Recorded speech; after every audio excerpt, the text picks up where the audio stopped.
liberty and independence always come at a price. Now, I cannot presume to speak for others, but as for myself, I have never had a feeling, politically or patriotically, that did not spring directly from the sentiments embodied in the Declaration of Independence. I believe today more than ever before, we need to remind ourselves of the great price that was paid for that independence, of how that price was paid, and of who paid it.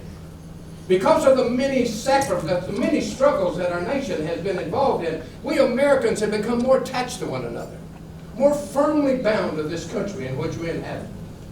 And because of the great sacrifices already made, and for the great sacrifices yet to be made, we will all of us be better men, women, and children in this age and time and country in which we live. Now, we speak a lot about rights, freedom, and liberty in this country of ours. I've always believed that each individual is naturally entitled to do as he pleases with himself and the fruits of his labor, as long as it does not interfere with any other man's rights. We speak a lot about liberty, and yet the world has never had a good definition of the word liberty. I believe the American people as well as the world are just now in great need of one. Now, I hope that all of us in this room speak out on behalf of liberty. But my friends, when we use the same word, we don't all mean the same thing. The shepherd drives the wolf from the sheep's throat, and the sheep praise the shepherd as a liberator, while the wolf, who was only trying to feed his starving family, denounces the shepherd as the destroyer of liberty. It's plain that the wolf and the sheep cannot agree upon what the word liberty means. That same difference prevails among some people in this world today. But what constitutes the bulwark of our freedom, our liberty, and our independence? It's not our frowning battlements, our bristling seacoast, or even our armies and navies. No, you see, all of these things could be turned against us without making us any weaker. Our reliance against tyranny is a freedom that God has placed in each and every one of us. Our defense against tyranny is in the spirit which prized freedom and liberty as the heritage of all men in all lands everywhere. Destroy that spirit, and you will have planted the seeds of tyranny at your own doorsteps. But I make you this solemn promise.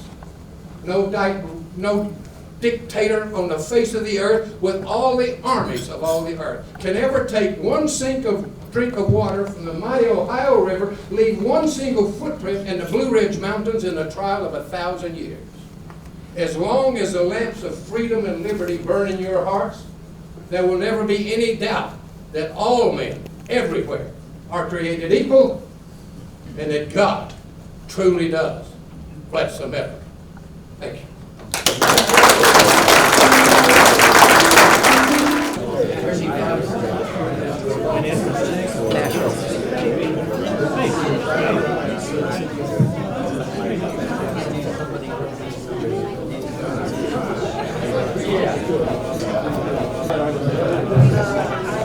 Okay, everyone. I just wanted to make sure that we got Abe in here, and he did a good job, by the way, this morning at the John F. Kennedy Grade School, where we had about 160 5th, 6th, 7th, and 8th graders, and he did the Gettysburg Address there, and he had them just you could have hit a pin drop. The principal, the teachers, everyone was really, really impressed, and rightfully so. But the Pennsylvania Association of Numismatists is about education. You can't do any better than this when you take them to that kind of an atmosphere in a place. So once again, Dennis, thank you. Mr. President, thank you. I'd like to welcome everyone here this evening and for our annual banquet. And I already told Sonia, I said put down August of 2023 because the A&A's here. This is a warm up to that. And so we're getting ready. So everybody be ready. At this time, I'd like to call on Father Don Cordos for our invocation. Father Don? Lord our God, pour forth your blessings and goodness upon all who are gathered here.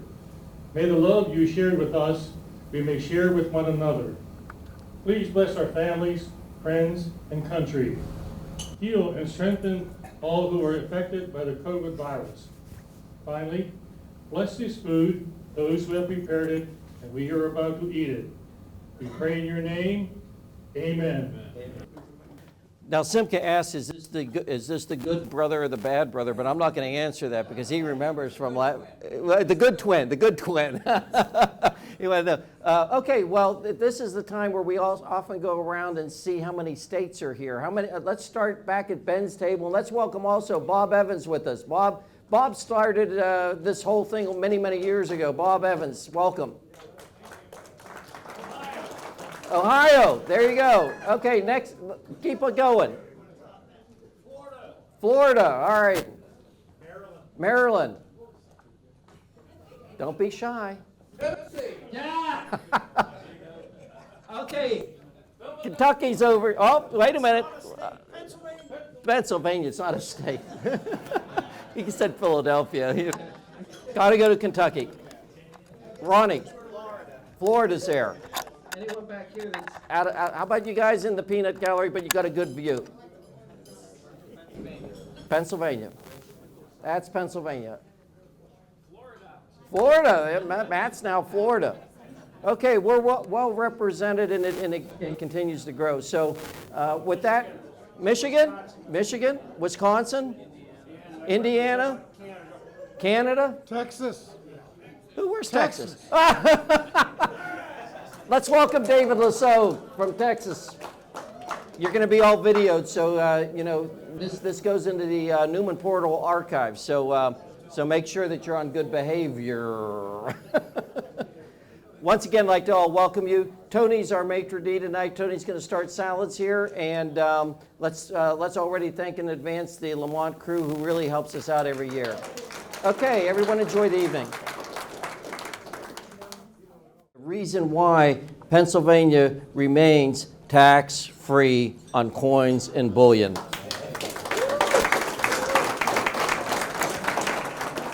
Please welcome State Senator Devlin Robinson. Devlin. State Senator Cameron Bartolotta. And with us representing Congressman Guy Rushenthal's. He had a good excuse. He had a honeymoon to go on. So I guess what can I say? But please welcome Garrett Nagorski. Garrett, thank you. So it's really important that Pennsylvania stays this way for commerce, for the conventions, for all that happens. Because you know what would happen if we had a tax on coins and bullion in this state.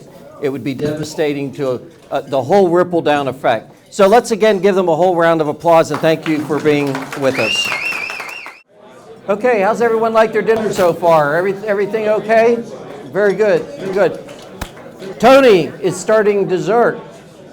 Now Tony is going to be doing, I did this in honor of Ted Schiff because he would always say to me, you never have bananas Fosters. Well, in fact, I have in the past. So Tony is preparing the bananas Fosters, and we have homemade cake. So got a lot going on for dessert, so relax. We got a couple more things to do tonight, but with that, I'd like to recognize and come up to the podium here is Ronald Abazzio. Ronnie's with NGC. A number of you know and have heard of NGC. First of all, I want to thank Ronnie and the entire staff. And Matt Campbell is now with, we're not going to, Matt has his own fan club, Ronnie, that he bought. Now, I also want to tell you that NGC has provided some favors for tonight with a special label for this evening, and you can thank Ronnie for that. He brought those with him, and he made those all possible, so we'll be getting those out. Thank you, Ronnie. And without further ado, please welcome Ronald Abazzio, NGC. So for those of you who don't know NGC, which I'm glad to give a quick overview, we authenticate and grade coins, which is really, an interesting business, and we have over 500 employees now in Sarasota, Florida, that we do coins, paper money, comic books, sports cards, and trading cards. So it's a whole little world that a lot of people don't know about, but it really, we've grown the hobby, we support the hobby.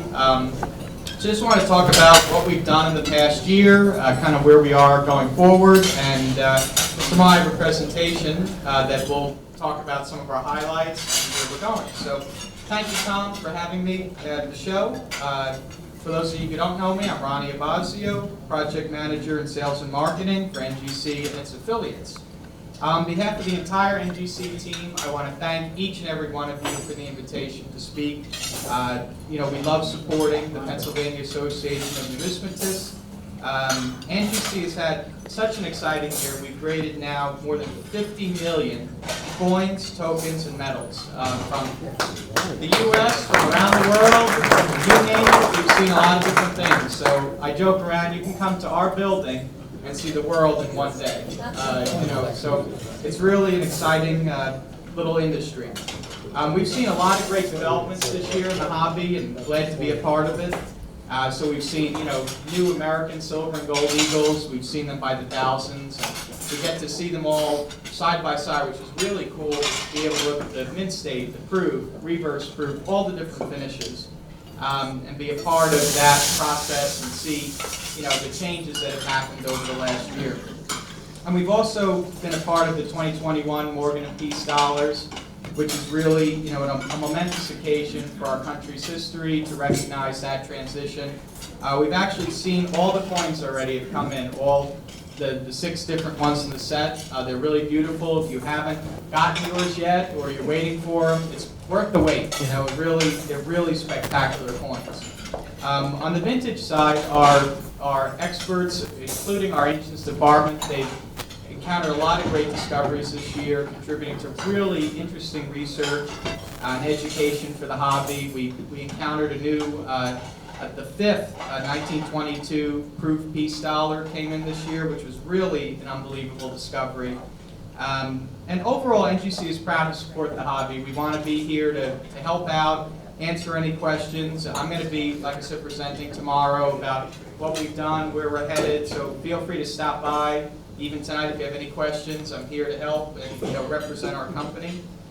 So again, thank you, PAN, especially to Tom Uram, good friend, and thank you very much for the invitation. And like I said, get those sample slabs, enjoy them. I know there's got to be one sample slab collector out here, so make sure you get one, commemorate the occasion, and thank you very much. Really appreciate it. Thank you again.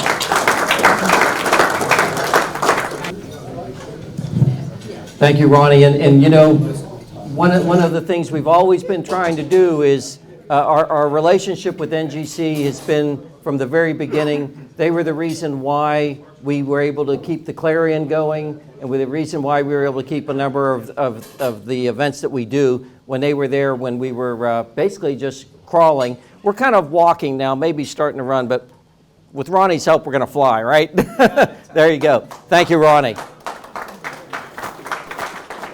At this time, I'd like to recognize the Board of Governors of the Pennsylvania Association. If you would all please stand, those of you that are here. I see our board chairmen, Blaine and Ed, please stand. We have Richard Jewell from the Clarion. We have Pat McBride, Ben. Let's see, you guys all stand up. Where are you all? Ben Costello, our attorney. Where else? Who else do we have?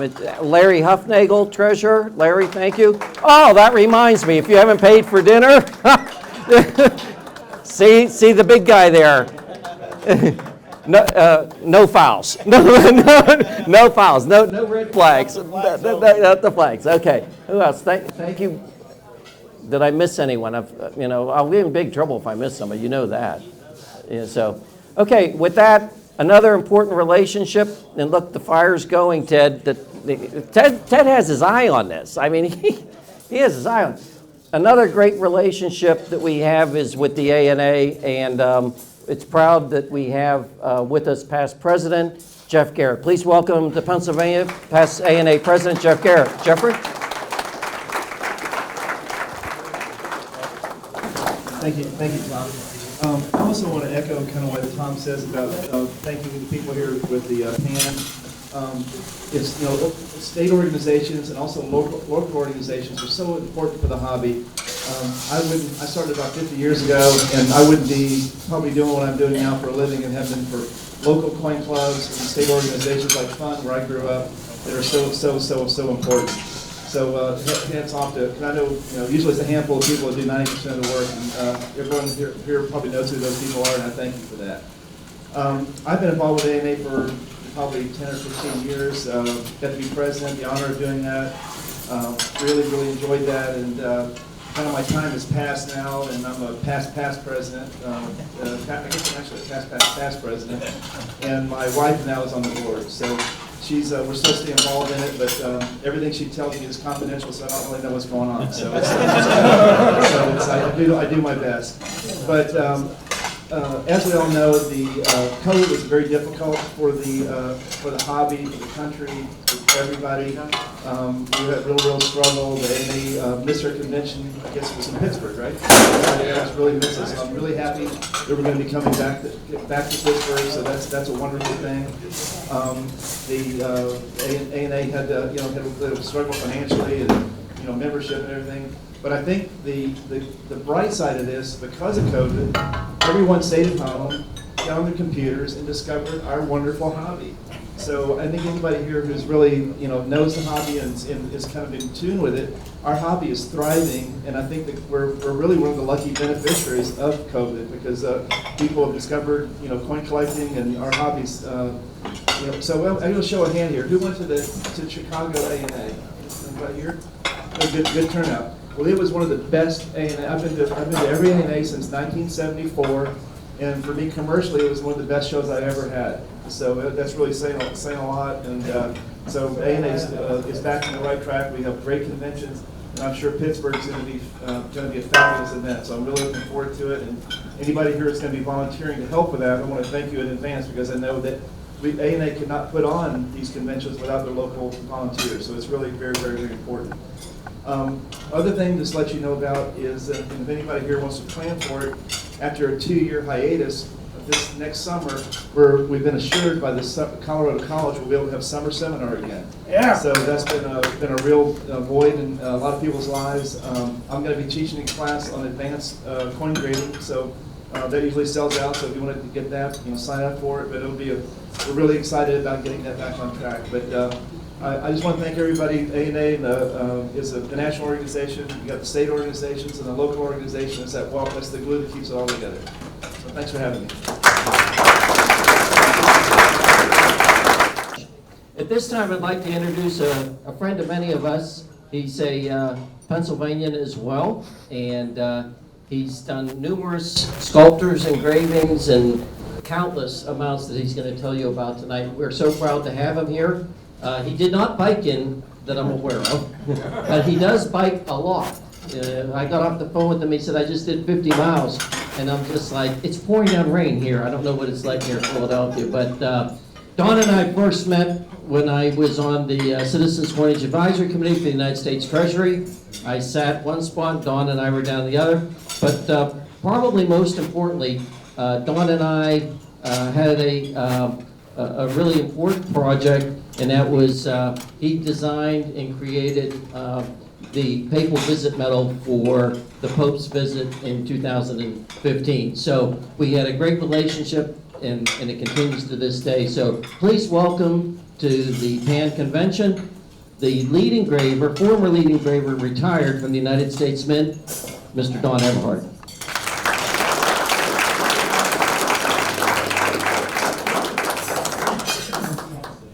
I want to thank the Pennsylvania Association of Numismatics, and I want to thank Ron Carlucci and Tom Uram for inviting me and for hospitality. They've been great. I never had any plans of being so I never really knew what it was. In high school, I wasn't the best student. In fact, one of my teachers said I was a leader in the wrong direction. That didn't work. So I got the best grades in art and spelling, and I realized that probably more opportunities in art would be in spelling, so I went into art. And I studied painting, got a painting degree from Pittsburgh State University.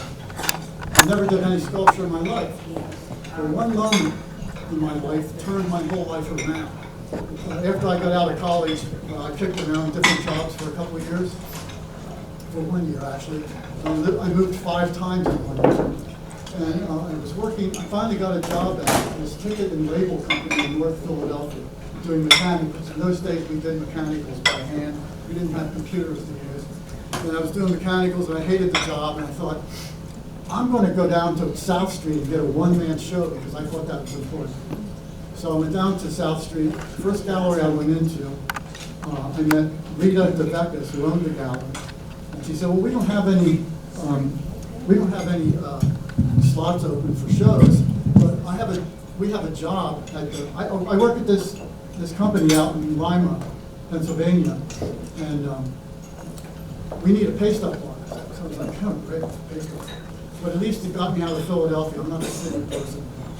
So I went out and I worked at the Franklin Mint for a year, doing mechanicals and paste up in the advertising department. But at lunchtime, I would go into the sculptor studio. Believe it or not, there were 38 sculptors at one time at the Franklin Mint. 38. And I would look at, they all had different styles, they all had different personalities, and it was fascinating. So I thought, well, you know, I don't want to be a paste-up artist all my life. I'm going to leave, because I had plans of being an illustrator, doing album covers and things like that. But I thought, well, I'm here. You know, I'll give it a shot. What the heck? What do I got to lose? So I did. And Bill Cousins gave me 3 tryout pieces, and they hired me on the 3rd one, which was a portrait which looked terrible, of Marconi. I didn't think it worked out too well. I look back at my stuff now that I did then, and it's like, ugh. I don't want to think about it. But anyway, so I moved from the paste-up department, the advertising department, into the sculpture department, and I worked there for the next 5 years as a staff sculptor. And that was my master's degree. That's how I learned how to do this. And I was doing between 50 and 60 sculpts a year. So again, I got restless, and after 5 years of that, I thought, I want to work at home. I don't want to come to work every day. I want to be a freelance artist. So I left, and for the next 24 years, I was a freelance artist. And I did everything from coins, to metals, to giftware, to toys, to monumental sculptures. A lot of things. I worked for Disney for a while doing little figures. And back around 2000, in the early 2000s, the work started to slow down.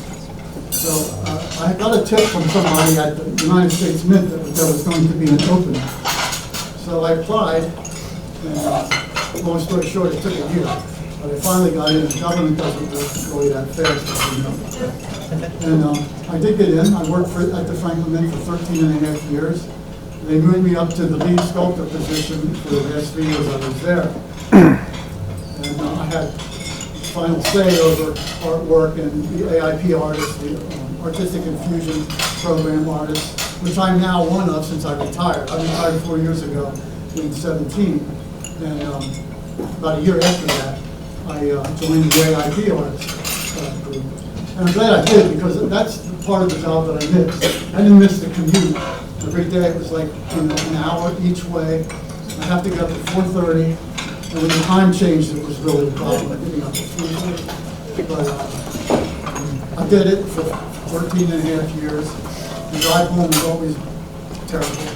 So I thought, you know what? I'm thinking about retiring.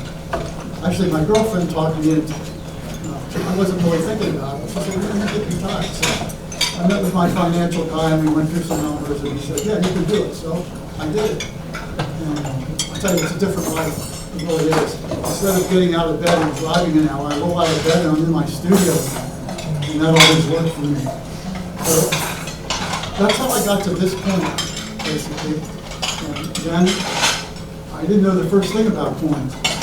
But when I started working on them, designing and sculpting them, it was fascinating. It was like doing a low relief sculpt.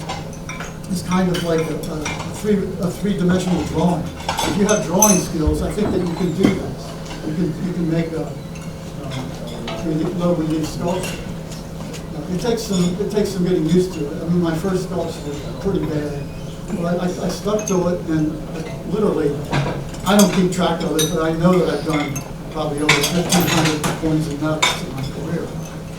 So now I'm looking at it from a different position. One is older, and I'm not that young green kid anymore, and I'm, retired and enjoying the fruits of my labors from all those years. I get to write. In fact, I had a little meeting with a groundhog a couple weeks ago, and it didn't work out too well. I had a lot of road rash, and when you get in the shower with road rash, that's always an experience. I'm talking about. Yeah, so I'm going to be doing a presentation tomorrow at 4 p.m., and I'll be showing a lot of designs and sculptures that I've done, not just for the United States Mint, but Franklin Mint, freelance, show Disney stuff, all kinds of things. It was always great when I was freelancing to be able to work on a variety of different programs and subject matter. And I really like the Disney figures because once you know the proportions of Mickey or whomever, Goofy, whatever, they don't change, so you get that down. And I had a little inventory of clay models, and sometimes I'd get a job and be the same size, so I just bend the armature around, and then presto, I'd have another one I didn't have to work for it. So, not too many of those. Usually, when I'm designing, it's not easy for me. It takes me a while sometimes. I get an idea, and I was telling Don Carlucci that when I start a sculpt sometimes, I have no idea what to even begin with. But thanks to the computer and the internet, I'll punch in a word like emotion, something like that, and look for images. And because I'm such a visual guy, something gets started, and I go, oh yeah, that could work, and I start throwing things together. And it's a whole process. It doesn't come to me quickly, except for one time. I was in the shower, and I came up with a design for golfer, Byron Nelson. Just there it was. So I went in the next day, I did a thumbnail, did it, full size, and they actually picked it. It was a congressional gold medal for Byron Nelson. And that's in the presentation also. But I'm glad I took the route I did. I don't know if I'd have been successful doing album covers since mostly it's photography anymore. But it is what it is, and I'm just glad to be here, and thank you for having me. And thank you so much. I appreciate it again, Don and Tom.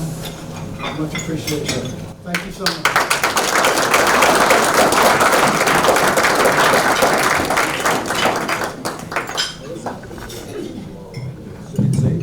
So that's a warm-up to tomorrow for all of you that are going to be at the convention center.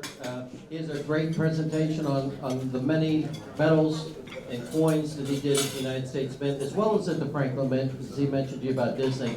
So both Ronnie and he have presentations. Bill Beerley has a presentation on In God We Trust at 1 o'clock. So make sure you take a look at the lineup. We have an entire noon until 4 or 5 o'clock in the evening of great people that are going to be participating and presenting to us. This time I'd like to call on the Clarion editor, Richard Jewell, to recognize our literary awards for. I'm not used to public speaking, but I'll try and get this microphone to work. Every year we have a committee that goes through the past year's magazine and the articles.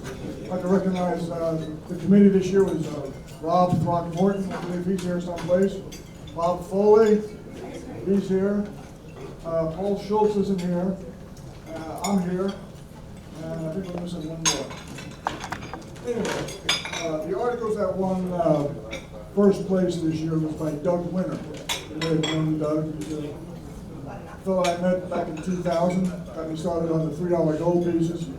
And last year he wrote an article called, So You Want to Collect Carson City Double Eagles? Well, it was a very influential article because I started collecting them. And the committee voted him, and his article is the first place award for 2020. He was in the May edition. Second place went to another standby regular for the Clarion, a fellow by the name of Harry Waterson.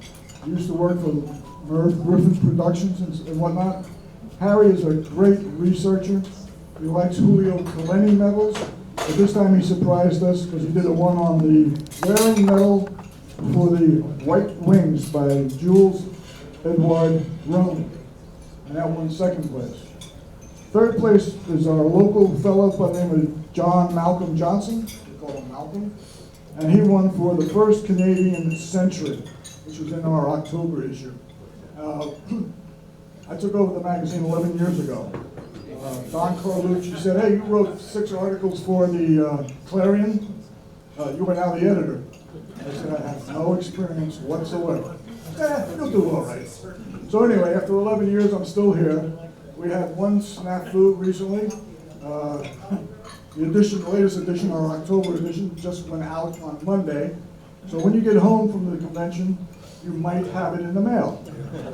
Mine was just delivered today. Okay? So, you know, for those detractors at Hems, I won't mention any names, but it'll be there when you get home. So if we have anybody in the audience who would like to write an article or contribute an ad, please see me or Tom or any other member of the board of directors, because we definitely could use some additional livelihood into the magazine.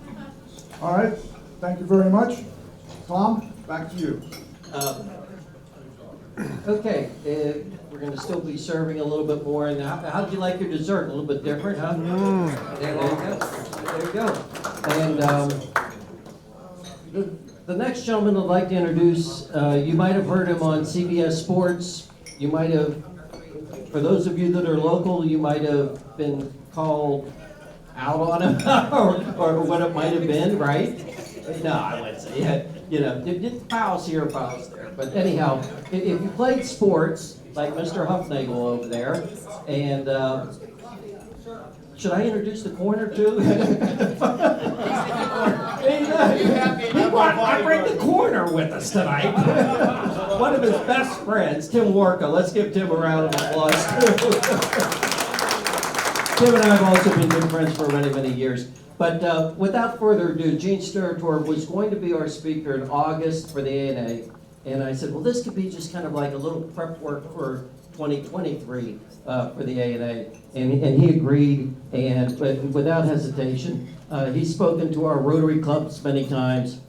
He's a great community person. He's a great humanitarian. Please welcome, and he'll tell you more, and it's all written here too, by the way. But he is one of the few that did NCAA as well as NFL refereeing. So please welcome Gene Steratore. Gene? Thank you, Tom. And I'd like to thank all of you. I can tell you that I've been retired from officiating for 3 years. I still get uncomfortable when, after my name is announced, there's applause. I'm not used to that. It's not something that makes me comfortable, so I want all of you to know that if you would like to just spew out criticism, boo at any given time, mid-sentence, mid-word, it'll actually make me feel comfortable. So don't think you're being rude. I'll become more like myself if I'm being criticized. And Tom, I'd like to thank you naturally, and Ben and Abe. You were a bucket list item for me. I've always wanted to meet you, and just to be in the same room with both of you is a great pleasure and an honor. And in all seriousness, Don, I did Google such a wonderful thing, right? So you Google search people when you're sitting with them on the dais or you're going to speak, because you want to know, the flavor of who you're with and what you're doing. And for the last 48 hours, Don, reading and listening to some of your podcasts, the world's a better place because of your artistic impression. You deserve a round of applause, in all seriousness. And I think any time that you can create something that lives beyond our years, it's a very special thing, and that's your artistic creativity and your feeling that will live forever. And that's a wonderful compliment, and you deserve that. So I appreciate being here with you. That's a great accomplishment. Again, I'm an NFL referee, retired. I refereed 30 years of Division I college basketball. How do you find a common thread? And I can't say I tried to say the word, I can't do it. Timmy from West End said, just say coin collector, you'll be fine. So, where's our common thread? The common thread is that every football game that I started couldn't have been started without a coin. So I thought, there we go. At least I got an opener. So we're into the fact that we have a bond. We're bonding here. We're crossing the bridge. That's good. I appreciate that, Tim. But then as I looked forward and moved through that, you know, you start to look into this hobby, avocation. What brings you all together? What brings you together is the passion that you have for something that you all collectively like to do.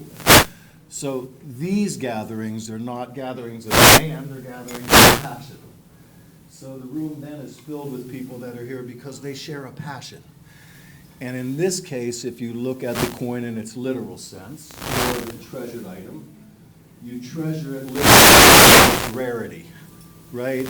You treasure it because of its artistic impression.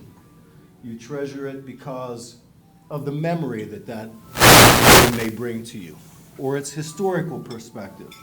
And something that's literal, I can feel that sense of I have something here. And that's a wonderful feeling personally. And you share that, and you kind of celebrate that within your personal group, because that's something that you cherish for those right reasons. So it reflects that. And then you take the next step and you say, okay, to have these items or to have these things, they're wonderful, but what makes them the most precious? Well, what makes them the most precious, to me at least, is the sharing of them. The sharing of that challenge, or that travel, or that effort that brought this into my life, and to share that with your peers and people that share your passion, then makes that item much more treasurable, and not in a raw monetary sense. It now carries different value. And I did flip a coin at every game. I do have to admit, though, that in year 5 of my refereeing experience, I had both Manning brothers in a game. So we were in New York at MetLife Stadium, and I remember Peyton came out as a captain, and Eli came out. And the NFL was always afraid when I had a microphone so close to my waist that I could click it on live TV. So I did tell the boys that day, I said, listen, we usually flip a coin, but this is a brother game. It's family. We're in the backyard. It just happens to be in the middle of New York. So we're going to hell with the coin. We're going to play rock, paper, scissors. And I can see Eli looking at me with that smirk. And now that you've seen Eli, those that have watched the Monday night, you realize that, oh my goodness, what a personality. And Eli, with this wry smile, looks at me, and I didn't have the mic on yet, thank God.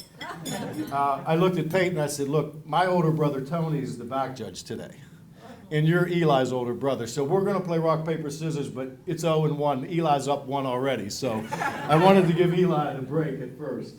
But in all seriousness, we had a young gentleman. One of the fruits of being in the NFL is that you got exposed to people of different flavors and of very high levels of a lot of things. And that exposure and being exposed to those people brought an awful lot of things that had absolutely nothing to do with sports to me. I would think the same applies, right? We gather for this that we love, but we leave with something, hopefully, that might be something completely unexpected, which will end up and be the story of this weekend, potentially, right? The same applied for me. We had a young gentleman come and speak to us at one of our clinics, and he spoke about coins in your pocket. And the analogy that he made was, we all have coins in our pocket. Everybody wants to talk about their shiny coin. But are we so enthralled with our shiny coin that we don't ask someone else to tell us about their shiny coin? So the literal coin collection, to me, turned into a more figurative coin collection. I have coins in my pocket. My coins are my beautiful fiance that's been with me for the entire duration of my NFL career. not to demean her, put her in a coin level, but those are my shiny treasured objects. We share 7 children that have endured an awful lot. You know, I refereed 80 Division I basketball games, 20 NFL games a year. I was gone 170, 180 days a year in a hotel. Things happen at home every day, whether you're there or not. Somebody that wasn't on TV, wasn't getting that recognition, was dealing with that every single day. Those are the people that made the sacrifice. And when you get to these places where you can say that, it makes you feel very good, because your own personal gains, your accomplishments that are personal to you, that you've done, they stay within that group. Because there are so many people in your life that did so many things behind the scenes to allow you to have that travel, and they did it without wanting any recognition whatsoever. That, truthfully to you all, is what officiating is. As much as we dislike the ref on Sunday, or we like to yell at that person of authority, which are like judges, policemen, teachers, principals, which Lisa has been all 3, I think. You're definitely the judge, and you are the referee with the white hat at home. But the point is, those positions always want to do the right thing and do the right thing, and they never seek recognition for that. That's something in our society that we're all being challenged with tremendously. It's an instantaneous world that everyone wants to get a thumb up like for saying that I went to the grocery store and found a good apple. So they put it on the internet. Where are the people that are doing good for society that want no recognition whatsoever? Because they're doing it for a much deeper feeling. Officiating was that. That's what I did. I didn't just sleep at a Holiday Inn Express and put on a striped shirt and show up on Sunday.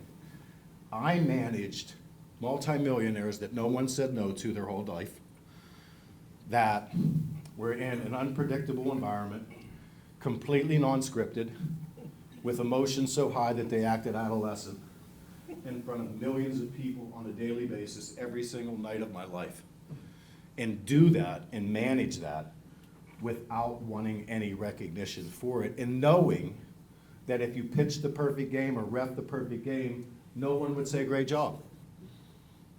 So do you dislike the fact that that's what it is? Or do you embrace the fact that you know that's what it is, and that's what you really love about it? And then when does that bridge of thought cross over into your personal life? And what values then can you instill in your 7 children and anybody else that you see because of what you lived in real time? So when you talk about someone's coins in their pocket, never fail to talk about your own. We should be proud of our shiny coins. They're valued with us. The stories are beautiful. But never fail to ask about somebody's pocket. And look, we've all lived through 18 or 20 months of isolation, of instantaneous feedback from a machine that tracks everything we think. It actually is telling us what we're going to look at next, whether we believe it or not. But finally, again, we're together. We're breaking bread together. We get to see smiles. We get to hug people. Don't ever forget what we've just endured, because in that loss, we should have all gained tremendously as a result of that. And let's hope that that's the case as we move forward. Don't forget. Don't forget. We're spoiled collectively. The struggles are good. That's what makes us real. So embrace the fact that we got through those struggles, but never forget what we went through to get to the place we are today. And I have to open this for questions, because at least one gentleman in the audience said I have to ask a question. I think he's an attorney by his profession, which scared me. He said he wasn't going to tell me what the question was before I asked. And then he did what a typical attorney would say is, don't worry, it'll be an easy question. But I can't tell you what it is. So there have been many things in my life that I have done in the sporting world. I don't know how popular they are to people. I don't know how important they are to people. What I was recognized public for was being an official that was on TV and now being the guy whose face pops up in the screen to do analysis on what the other guys on the field got wrong. That's my public world, right? My private life is that I am a humble man who's in love with a beautiful woman that has 7 children and 1 grandchild, that opened a toilet paper business when he was 22 on welfare. And now runs a business that employs 14 people and they all have full insurance. That's what I'm most proud of. It wouldn't get me here tonight. We wouldn't have brought the toilet paper vacuum cleaner guy in that, it started on food stamps. But the truth of it is, what defines you is not what you accomplished in life. But what will define all of us is what we do with what we have gained by our own accomplishments and how we gave back. And that's the message for tonight from a ref that we thought we were going to hear a bunch of things about and boo. Because he's been booed for 35 years by hundreds of millions of human beings on a weekly basis. Disliked before he opened his mouth and loved every single second. So, thank you. I appreciate it. Counselor, question 1. Well, since I have a captive audience, I'll make a comment and then I have a question. Yes. The comment is that at the last Steeler game, I watched 4 reviews of plays on the field. One review took about 9 minutes and 38 seconds to figure out whether the quarterback fumbled the ball or his arm was coming forward. The other one, it took another 6 minutes and 58 seconds to figure out whether or not somebody stepped out of bounds, and if they did, how many seconds were left at the end of the game where the ball was spiked on time and all that. That's my comment. My question to you is, why don't they just have a rule that says, if they can't figure it out after 3 minutes, then the rule Good question. I'll give you a little historical background. When instant replay became much more involved, and the NFL made the decision, right or wrong, that we were going to decide what is and wasn't a catch in replay, which is not a black and white issue. He didn't step out of bounds, and you couldn't see that. But in your mind, it was a catch, but in my mind, it just wasn't, because it was subjective. That's when we went down the rabbit hole in replay. So the distance of these flags or these reviews are because of subjectivity. Because the first play that you said was Ben Roethlisberger having a football in his possession that moved forward in his possession until the nose of the football was pointing directly toward the ground. So at what time did that movement, as he lost the football at this point, was that now the end of an extended forward pass motion, or was that the beginning of him bringing the ball back to his body? Take a poll. 65% will tell you it was a fumble, and 35% will tell you it was a pass. Guess what the old-time ref says that was in this game before they had that machine? It's whatever I said it was. But we're not in that world anymore. Our world wants the people that we can chastise and actually enjoy it, and have everybody chastise him or her, but never chastise our superhuman athletes who make many more mistakes than the refs do. But we want them to be completely perfect. We have this affinity for perfection, knowing that none of us individually, and surely the human race collectively, is far from perfect. But anything short of perfection for an official is subpar performance. Isn't it a wonderful bar to have to reach every week? I did Calvin Johnson's catch when it first went down, the first subjective catch. 6 years later, I was in Green Bay and decided that Des Bryant didn't catch it. So now I can't go to Detroit. That city's out. Lisa and I were together for 2 years when Ben Roethlisberger fumbled at the half-yard line, but we couldn't have a clear recovery in the end zone. So we had to give the ball back to Pittsburgh, even though after I unpowed 13 human bodies, the Miami kid had the ball on the ground, but replay didn't show him recovering it. So the guy from Pittsburgh gave the ball back to the team from Pittsburgh, and they beat the Dolphins by 2. Out goes Miami and Florida for the vacation home. So now we're out of Detroit, which nothing against Detroit, I love the city.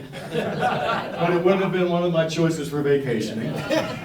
But I can tell you that there's a lot of places in Florida I'd really like to spend a few days or weeks in the winter. I'm sure you can attest to that. So now we're out of Florida.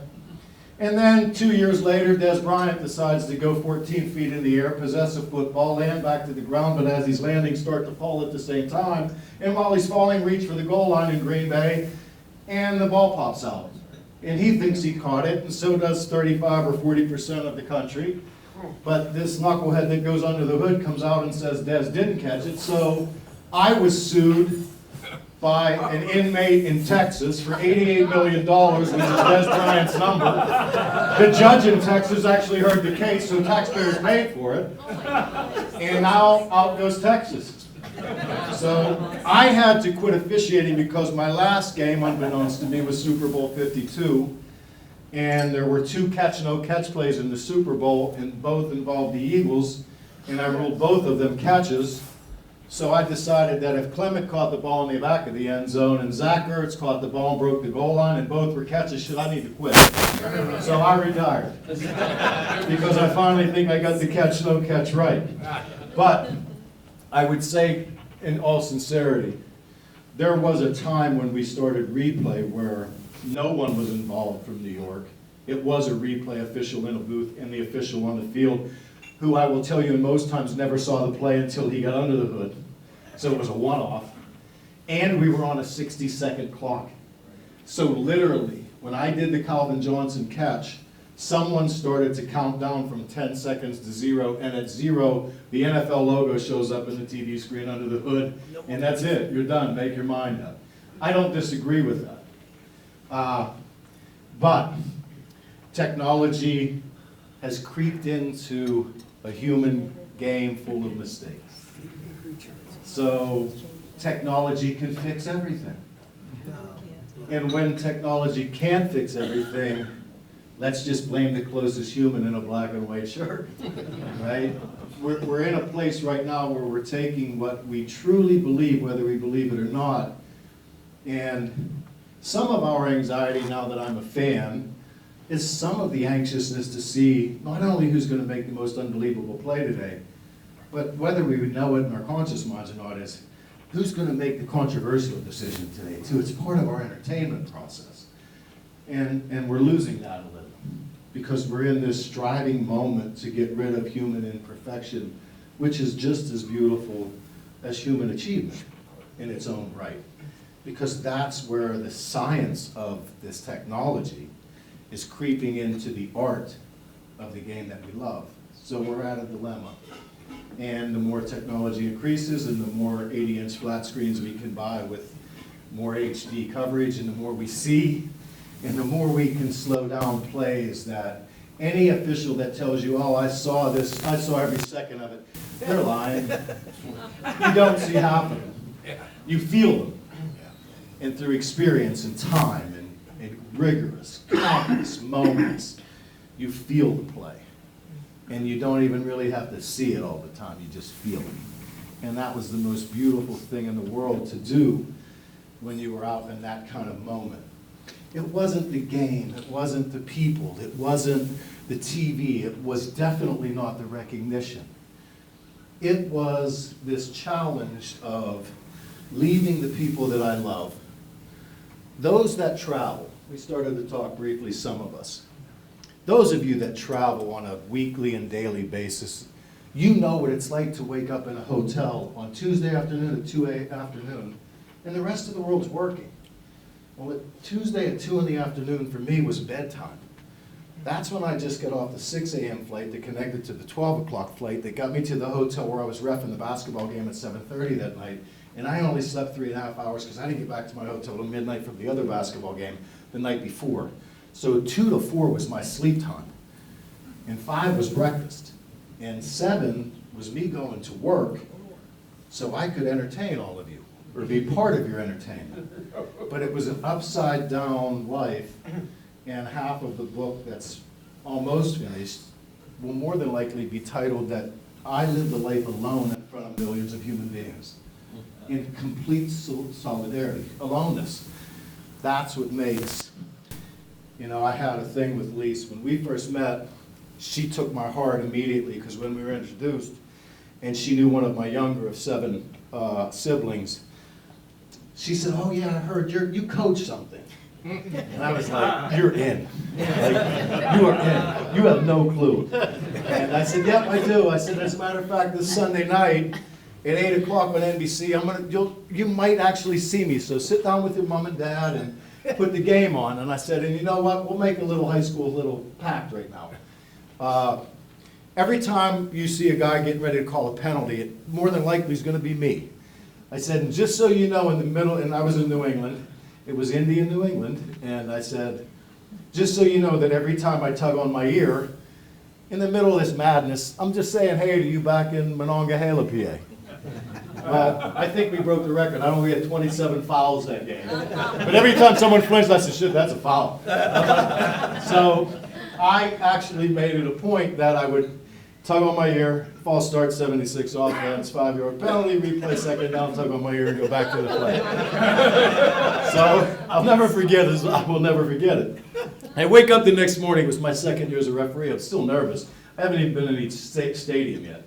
And my supervisor, who was actually the other guy in the window, Mike Pereira on Fox at that time, he calls me and says, "Great job last night. You really played well to TV. You got all your commercials in," which was the priority in the NFL.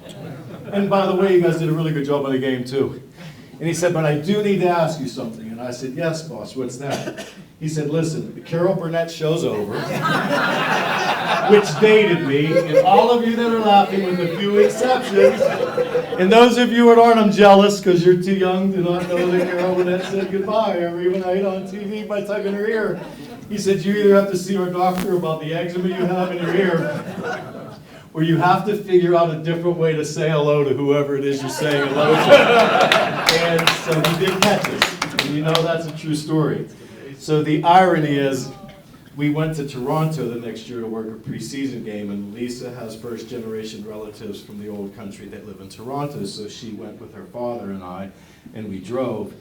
And Mike met Lisa for the first time, and as he was hugging Lisa like he had known her for 30 years, he's looking over her shoulder at me and said, "I would have tugged my ear too." And I said, and I think I might keep tugging my ear. So the full wrap, though, truthfully, was Super Bowl 52. My late father saw his last football game there.